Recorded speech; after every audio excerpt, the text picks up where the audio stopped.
Chief election commissioner ने भी इस बात की तरफ इशारा किया है। गृह मंत्री साहब ने भी इंटरव्यू के दौरान कहा है, जिससे कि बीजेपी और बीजेपी के जो सहयोगी दल हैं उनको किसी तरह का स्पेस ना मिले कि अगर वहाँ से इस बार लड़ते तो नुकसान ज़्यादा बीजेपी को होता।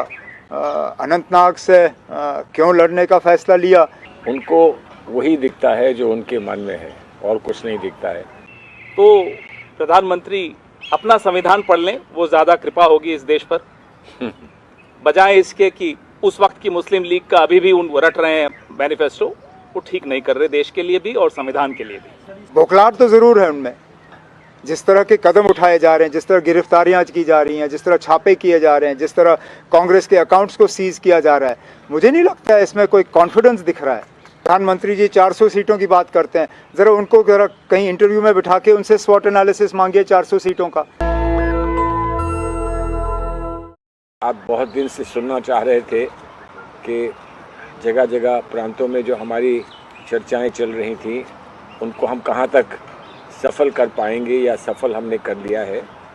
उसमें एक बहुत प्रमुख आपकी जिज्ञासा थी कि जम्मू कश्मीर में हम लोग क्या करने जा रहे हैं। जम्मू कश्मीर का वैसे हर मामले में एक विशेष महत्व रहता है और जो संदेश जम्मू कश्मीर से जाता है, मैं मानता हूं वो संदेश बहुत दूर तक पहुंचता है।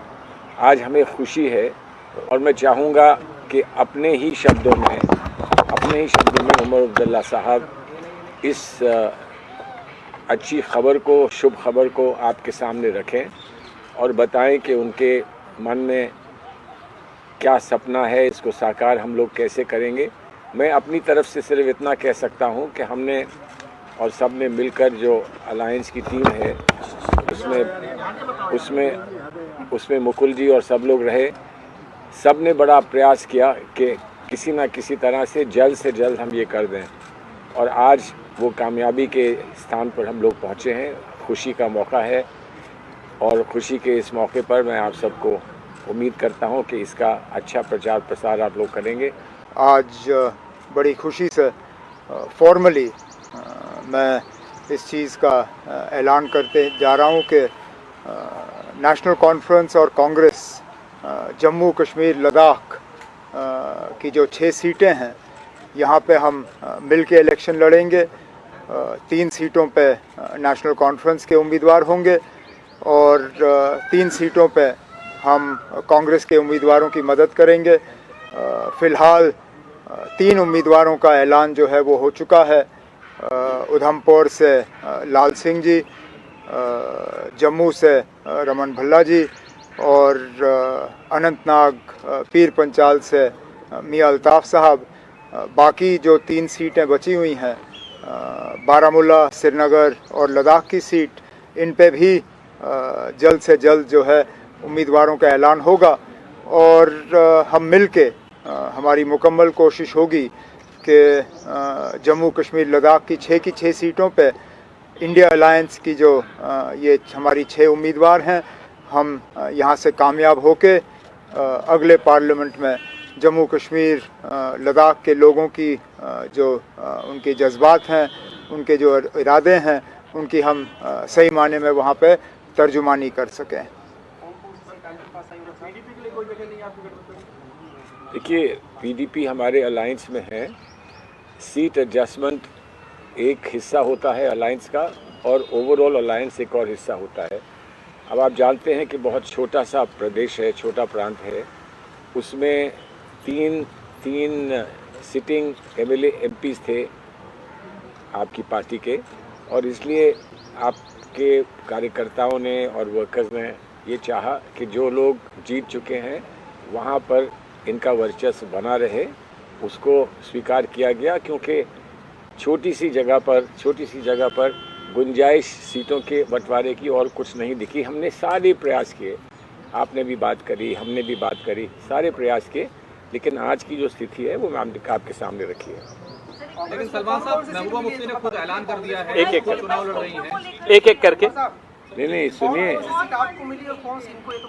नहीं आपने बताया ना, आपने बताया कि जो देखिए, बता दीजिए। उधमपुर की सीट, जम्मू की सीट और लद्दाख की सीट पे कांग्रेस के उम्मीदवार होंगे और अनंतनाग, बारामूला और श्रीनगर की सीट पे नेशनल कॉन्फ्रेंस के उम्मीदवार होंगे।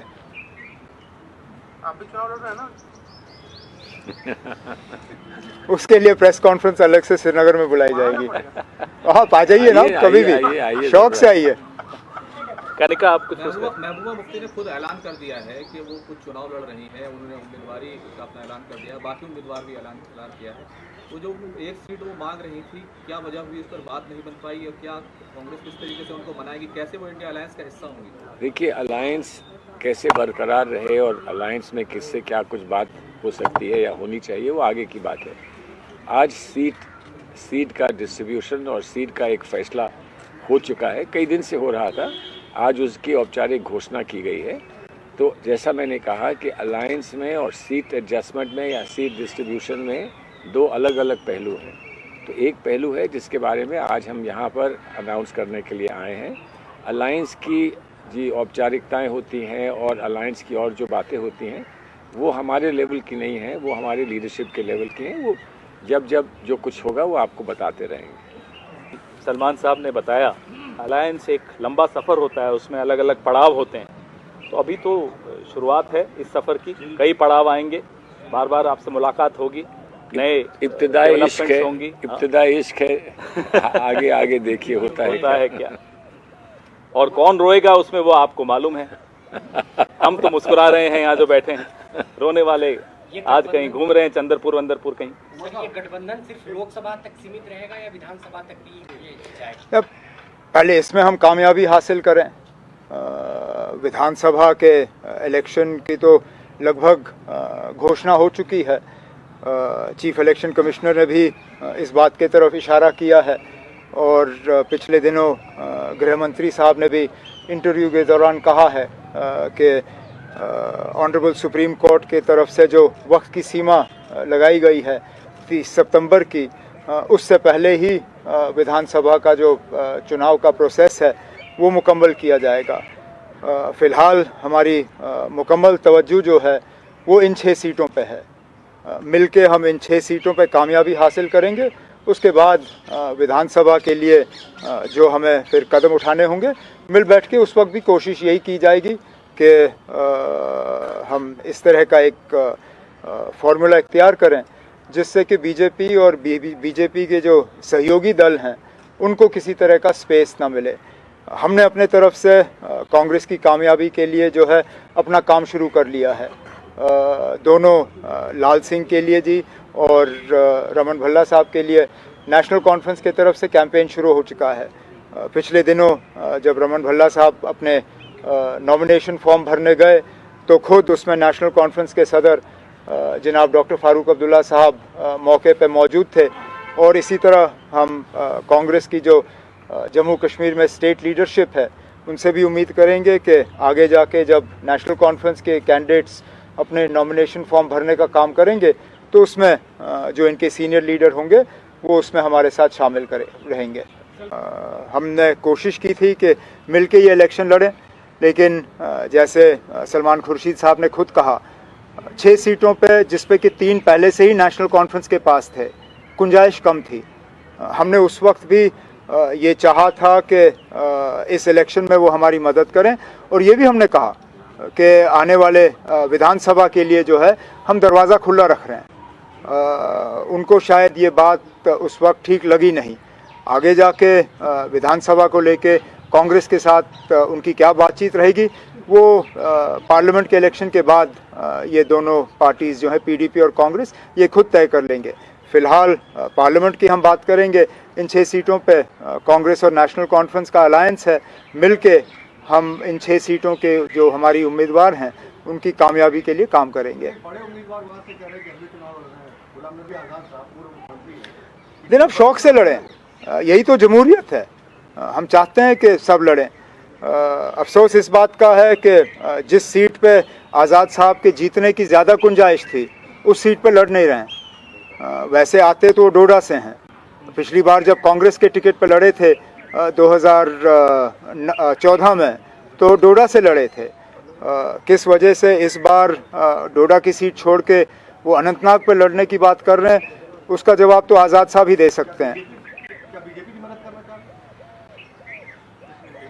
लेकिन अब इनडायरेक्ट कहाँ, डायरेक्ट ही समझ लीजिए, डायरेक्ट ही समझ लीजिए, क्योंकि जाहिर सी बात है कि अगर वो खुद डोडा से हैं, उस पूरे बेल्ट पे उनका ठीक ठाक असर रसूख 2014 पे देखने को मिला। जाहिर सी बात है कि अगर वहाँ से इस बार लड़ते तो नुकसान ज़्यादा बीजेपी को होता। अनंतनाग से क्यों लड़ने का फ़ैसला लिया, ये सवाल तो सिर्फ आज़ाद साहब ही इसका जवाब दे सकते हैं। बोलिए झा साहब। सवाल है, कांग्रेस के मैनिफेस्टो पे पीएम लगातार कह रहे हैं कि ये मुस्लिम लीग का मैनिफेस्टो ऐसा लगता है, इस पर क्या कहेंगे? उनको लगता है, उनको लगता है ये इतना अच्छा मैनिफेस्टो हमने 25-30 साल में नहीं बनाया है, जो आज आम जनता के लिए, महिलाओं के लिए, बच्चों के लिए, किसानों के लिए, नौजवानों के लिए जो मैनिफेस्टो बना है, उनको वही दिखता है जो उनके मन में है और कुछ नहीं दिखता है। तो हम बड़ा स्पष्ट कर देते हैं कि हमारा मैनिफेस्टो एक बहुत अच्छा मैनिफेस्टो है, दूरदर्शी मैनिफेस्टो है, और ये मैनिफेस्टो कैसा कैसा कमाल करके दिखाएगा, ये आने वाले समय में आप देखेंगे। और वैसे भी प्रधानमंत्री मोदी को शायद मुस्लिम लीग का वो मैनिफेस्टो उन्होंने पढ़ा होगा, हमने तो नहीं पढ़ा। और उस वक्त की जो मुस्लिम लीग थी, उस वक्त की हिंदू महासभा मिलकर जुगलबंदी करते थे, वो जुगलबंदी आज तक प्रधानमंत्री चलाए जा रहे हैं।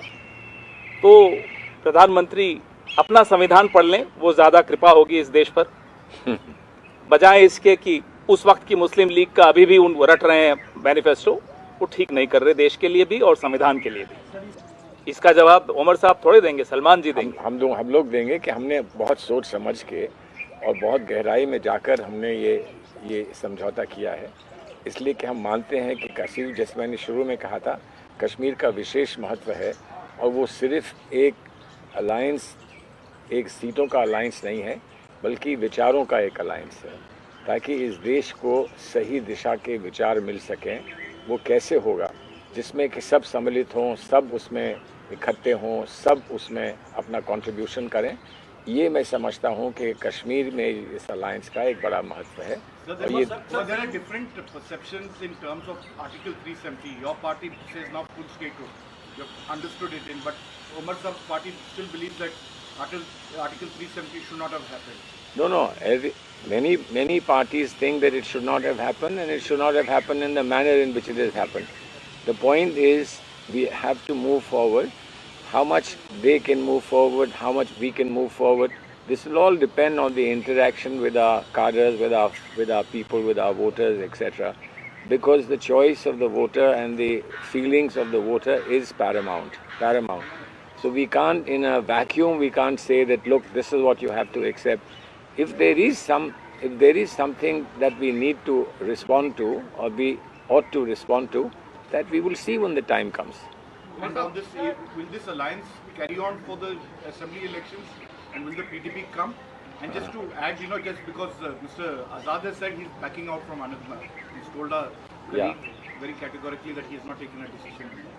Well, it's strange because just recently his party held a press conference during which his candidature was announced. So to now suggest that he's not taken a decision would be a bit disingenuous and perhaps a bit dishonest.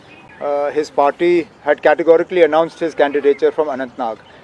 The fact that he's not fighting would suggest that the BJP has calculated that his remaining in the fray would be detrimental to their interests, and has perhaps suggested to him that not fighting would be the better course of action. But either way, it's shaping up to be an interesting election. The BJP is pulling out all the stops to bring the parties that it supports in Kashmir particularly on a single platform. We had the visuals of the BJP General Secretary, Mr. Chugh, coming out from Altaf Bukhari's residence in Srinagar, making it very obvious what the BJP and its allied parties are going to do there. Our interest as allies in this election is to ensure that the BJP's plans fail entirely in all 6 seats. As far as the assembly is concerned, I've already said that it is, that's a chapter we will definitely start once we're done with this. But at the moment, I think it's fair that we focus our complete attention on securing a victory in these 6 seats for which a good beginning has been made. And I'll be honest with you, the sort of response we've seen both in Jammu and Udhampur for the Congress candidates has been extremely encouraging. लेकिन सवाल ये है सिर्फ गुलाम नबी आज़ाद का सवाल नहीं है, सवाल तो पूरा अलायंस वहाँ उन्होंने बनाया, अल्ताफ बुखारी हैं, सज्जाद गनी लोन है, वो तीनों एक अलायंस आपके खिलाफ वहाँ पूरा खड़ा हुआ है। तो बड़ी अच्छी बात है ना, ये पहली बार हुआ नहीं है। और अगर बीजेपी वाले हमें हराने के लिए अब इन लोगों से मदद मांगने की पोजीशन में आ गए हैं, तो उसी से आपको पता चल जाता है कि हमारे उम्मीदवार जो हैं कितने मतलब मजबूत हैं और कितना मुश्किल होगा उनको हराना। ये लोग एक साथ आए और खुल्लम खुल्ला अब आ गए हैं, अच्छी बात है। जम्मू कश्मीर के वोटर जो हैं अपना फैसला जिस दिन बटन दबाना होगा, बटन दबा के अपना फैसला सुना देंगे। सर, इसके रिजल्ट इसलिए भी इम्पोर्टेंट होंगे 370 हटाए जाने के बाद पहली बारी वहाँ पर चुनाव हो रहा है, तो आपको लगता है इसके जो नतीजे आएंगे, चाहे आपके पक्ष में आए चाहे विपक्ष पक्ष में आए, एक बड़ा मैसेज होगा हिंदुस्तान के लिए कि जो हटाया गया। मैसेज तो होगा ही। 5 अगस्त 2019 के बाद हालांकि लोकल लेवल के इलेक्शंस हुए थे, बड़े पैमाने पे तो ये पहला इलेक्शन है। और आप ये भी देखें कि जो हमारा जमहूरी हक था अपनी हुकूमत चुनने का असेंबली इलेक्शंस के ज़रिए, उससे भी हमें महरूम रखा गया। सुप्रीम कोर्ट के आदेश के बाद ही वहाँ पे इलेक्शन कराने का फ़ैसला लिया गया है। हम तो ये उम्मीद कर रहे हैं कि बढ़ चढ़ के वहाँ के लोग जो है इलेक्शन में हिस्सा लेंगे और बीजेपी को 5 अगस्त 2019 का जो पैगाम भेजना होगा वो मतलब इतना ज़ोर शोर के भेजेंगे कि पूरी दुनिया को पता चल जाएगा। उमर साहब, उधर टारगेट 370 रखा गया है बीजेपी का, 370 सीटें जीतनी और 400 एनडीए का। 370 का आप क्या कहेंगे? 370 टारगेट तो पूरा होगा कि नहीं? रखें टारगेट, मैं कहता हूँ 370 क्यों, उससे ज़्यादा रखना चाहिए था। 450 500 तो क्या देते, अब क्या छोड़ा क्यों उन्होंने? एक भी नहीं छोड़ते हमारे लिए। टारगेट रखने में क्या, मैं कह दूंगा ना, अब नेशनल कॉन्फ्रेंस जो है हम 500 सीटों पे कामयाब होंगे, लड़ हम 3 रहे हैं और 500 पे हम कामयाब होंगे। टारगेट रखने में क्या जाता है ना, टारगेट तो कोई भी रख सकता, लेकिन बौखलाहट तो ज़रूर है उनमें। जिस तरह के कदम उठाए जा रहे हैं, जिस तरह गिरफ्तारियां की जा रही हैं, जिस तरह छापे किए जा रहे हैं, जिस तरह कांग्रेस के अकाउंट्स को सीज किया जा रहा है, मुझे नहीं लगता है इसमें कोई कॉन्फिडेंस दिख रहा है। मुझे तो इसमें बौखलाहट नज़र आ रही है। मुझे इसमें लग रहा है जैसे कि थोड़ी सी घबराहट है, क्योंकि अगर वो वाकई इतने ताकतवर होते, इस तरह गिरफ्तारियां, छापे, कांग्रेस के अकाउंट्स को सीज करने की कोशिश, इसकी ज़रूरत ही नहीं पड़ती। वो आराम से सीटें जीत जाते।